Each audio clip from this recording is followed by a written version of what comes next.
of Rembrandt, Rembrandt made many self-portraits.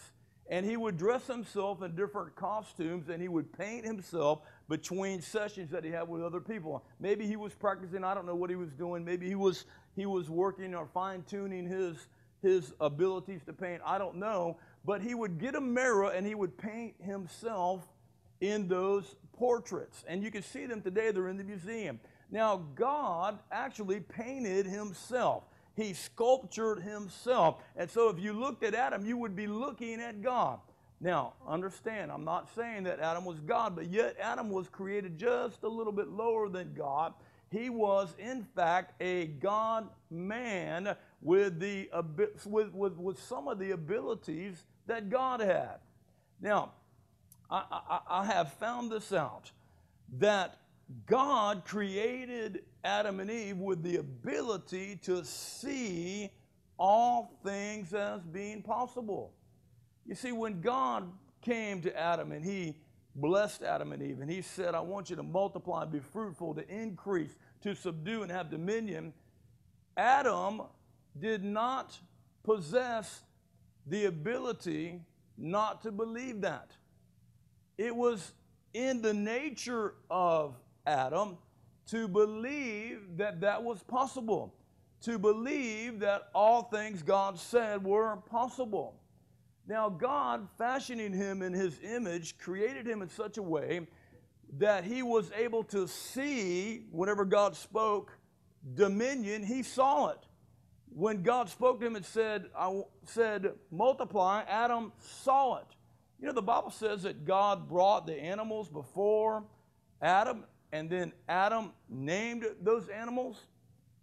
He was able to name millions of animals, to give them their names.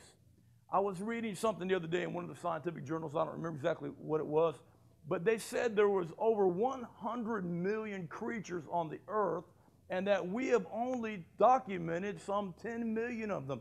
I don't know if those are exactly right, but think about it for a minute. Can you name 12 species of birds? Can you name 10 species of plants?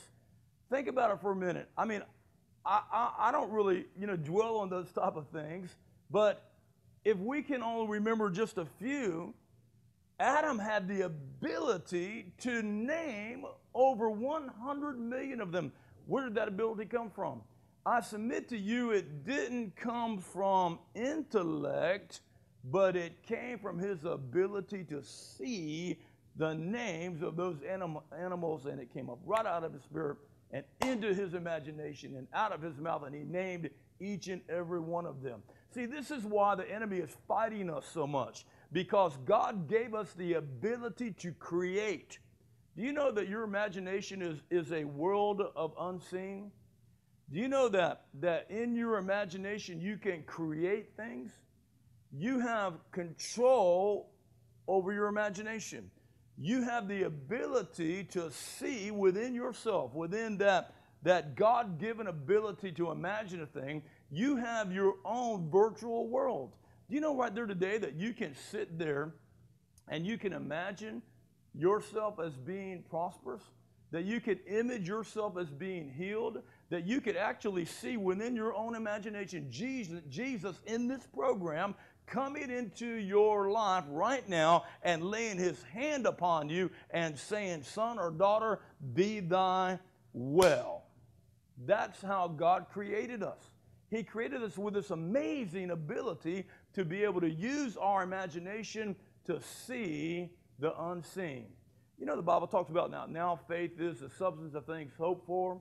It is the evidence of things unseen. Do you know that the word hope for is a prophetic word in the sense that things hoped for are prophetically speaking? So what is in your imagination really is prophetic. I'll never forget this. I was reading Jeremiah chapter 1, talking about the call of Jeremiah.